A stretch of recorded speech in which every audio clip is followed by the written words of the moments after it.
Germany पर Nazi शासन का झंडा लहरा रहा था। नाजियों का मकसद एक ही था, जर्मनी के शहरों पर अपना वर्चस्व कायम करना। और जब नाजीज लगातार शहरी केंद्रों को अपने कब्जे में करने की कोशिश कर रहे थे, तब भी वो इतने अत्याचारी नहीं थे जितनी हिंदुत्ववादी ताकतें आज हो चली हैं।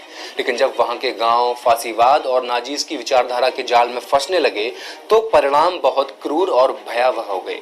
हिंदुस्तान में इसी से मिलते जुलते मामले सामने आ रहे हैं। साल 2023 national commission for minorities Gujarat में माइनॉरिटीज पर हमलों का डॉक्यूमेंटेशन नाम से एक रिपोर्ट जारी करता है। इस रिपोर्ट में हिंदुत्ववादी संगठन द्वारा मुसलमानों के खिलाफ चलाए जा रहे अभियानों को विस्तार से लिखा गया है। कैसे आरएसएस अब शहरों और कस्बों से होते हुए गांव में अपनी पकड़ मजबूत कर रहा है, कैसे जगह जगह अल्पसंख्यकों के साथ मारपीट हत्या की वारदातों को अंजाम दिया जा रहा है, कैसे उनकी जमीन संपत्ति को हड़प कर उन्हें पलायन के लिए मजबूर किया जा रहा है, कैसे उन्हें आर्थिक, सामाजिक और सांस्कृतिक रूप से अलग थलग किया जा रहा है। स्थिति ऐसी हो चली है कि लोग मर रहे हैं, थानों में एफआईआर नहीं लिखी जा रही है। पुलिस कार्रवाई के नाम पर इन लोगों को सुरक्षा छोड़िए, सुरक्षा का भरोसा तलक नहीं दे पा रही है। अब तक भारत में शहर ऐसी धार्मिक उन्माद के शिकार हुआ करते थे, मगर पिछले 10 सालों में अब गांव-गांव में हिंदुत्व समूहों के हमले साफ तौर पर देखे जाने लगे हैं। गांव में पनप रहे हिंदुत्ववादी संगठन कितने क्रूर और भयावह हो सकते हैं, कौन है इन सब के पीछे और मुसलमानों के लिए इस देश में रहना अब कैसे सुगम नहीं रह गया है। आइए जानते हैं फैक्ट्स एंड फिगर्स के इस एपिसोड में।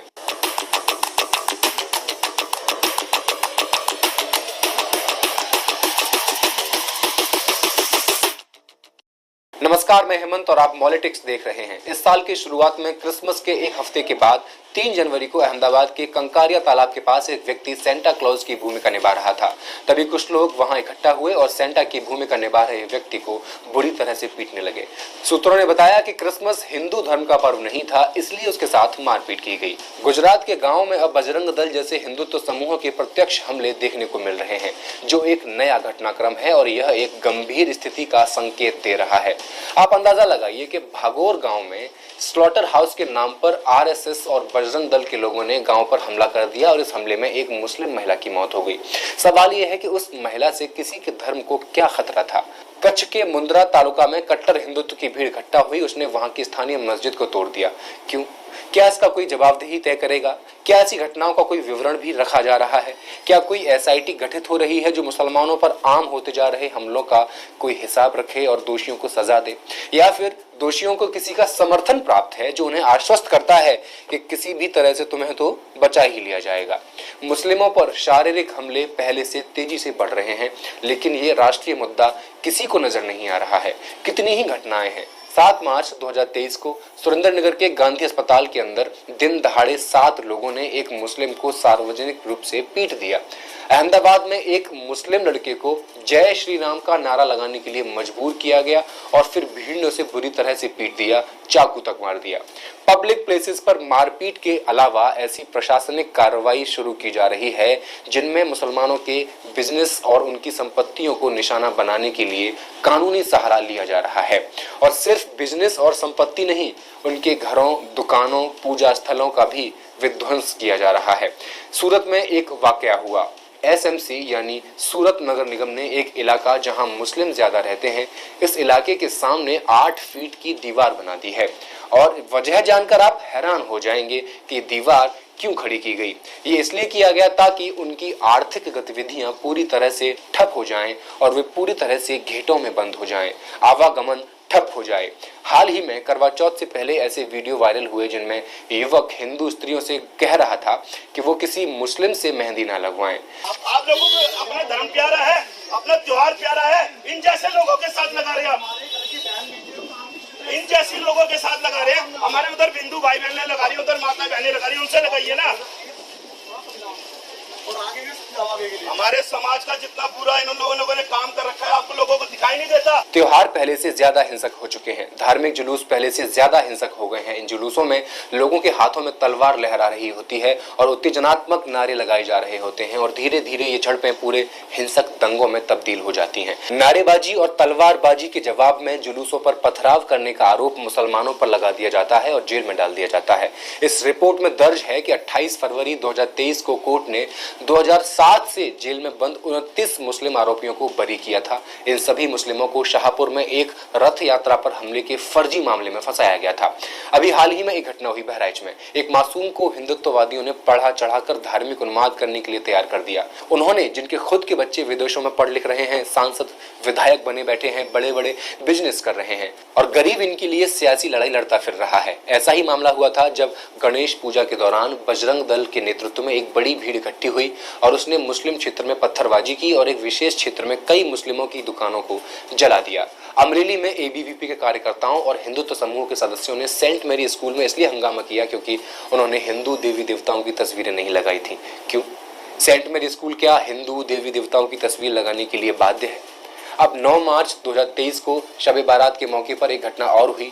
जूनागढ़ में हिंदुत्व ताकतों की एक भीड़ ने धार्मिक जुलूस पर हमला कर दिया और उन्होंने उन व्यक्तियों को भी पीट दिया जो स्थिति को शांत करने के लिए आए हुए थे।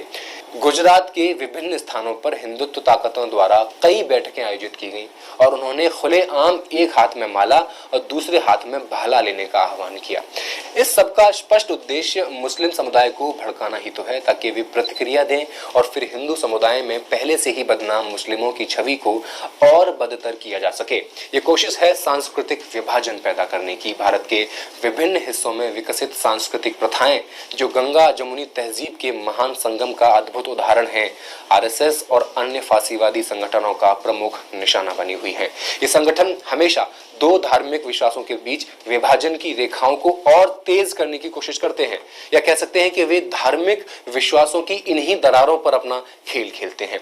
झूठे राष्ट्र प्रेम का चोला ओढ़ने वाले राष्ट्र प्रेम के नाम पर राष्ट्र में विध्वंस पैदा कर रहे हैं।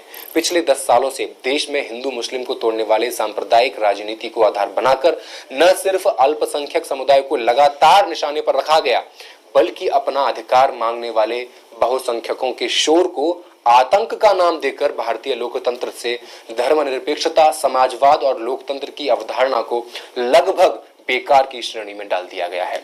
इन हिंदुत्ववादी संगठनों के निशाने पर सिर्फ मुसलमान ही रहे हों, ऐसा नहीं है। देश भर में अनुसूचित जातियों, जनजातियों, वंचितों और आम तौर पर महिलाओं के खिलाफ अत्याचार, यौन शोषण की घटनाओं में भी इजाफा देखने को मिला है।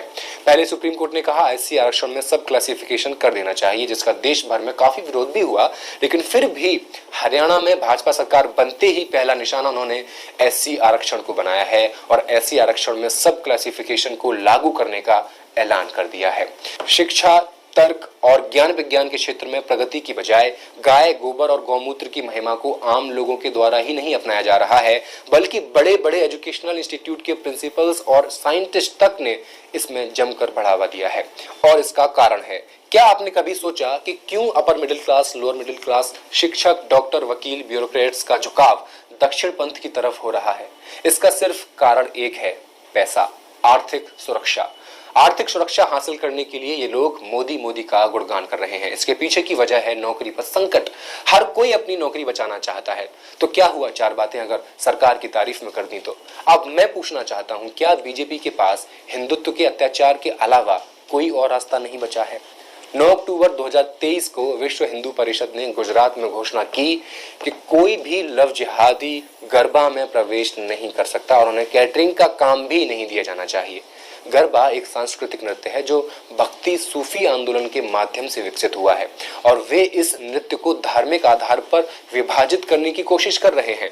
वडोदरा में कुछ छात्रों ने एमएस कॉलेज में एक मुस्लिम लड़की का वीडियो बनाया जब वो नमाज पढ़ रही थी और धार्मिक आधार पर प्रचार करने की कोशिश की। कट्टरपंथी प्रवीण तोगड़िया ने तो ये तक कहा कि करोड़ों महिलाएं हिंदू धर्म में वापस आने के लिए तैयार हैं, अब हम रिवर्स लव जिहाद करेंगे। यह हिंदुत्व ताकतों का नया तरीका है कि वे मुस्लिम को निशाना बनाने के लिए धार्मिक अवसरों का उपयोग अलग अलग तरीके से करते हैं, जैसे हरे झंडे हटाकर वहां भगवा झंडा लगाना, मस्जिद के सामने अश्लील और मुस्लिम विरोधी गाने बजाना, मुस्लिम समुदाय के लिए अपशब्दों का उपयोग करना और उन्हें प्रतिक्रिया देने के लिए उकसाना। और इसके बाद वे प्रचार करना शुरू कर देते हैं कि मुसलमान हर हिंदू त्योहार को निशाना बना रहे हैं। गोदी मीडिया द्वारा पूरे भारत में एक मीडिया अभियान शुरू किया जाता है ताकि हिंदू समाज के लिए मुसलमानों को राक्षस के रूप में पेश किया जा सके। अगर हम 1989 के ऐतिहासिक भागलपुर दंगे को याद करें तो उसी कार्यप्रणाली को शोभा यात्रा ने अपनाया था, जब वे मुस्लिम बहुल इलाके के सामने से गुजर रहे थे और नारे लगा रहे थे जैसे तेल लगाओ डावर का, नाम मिटा दो डैश डैश डैश। इसके बाद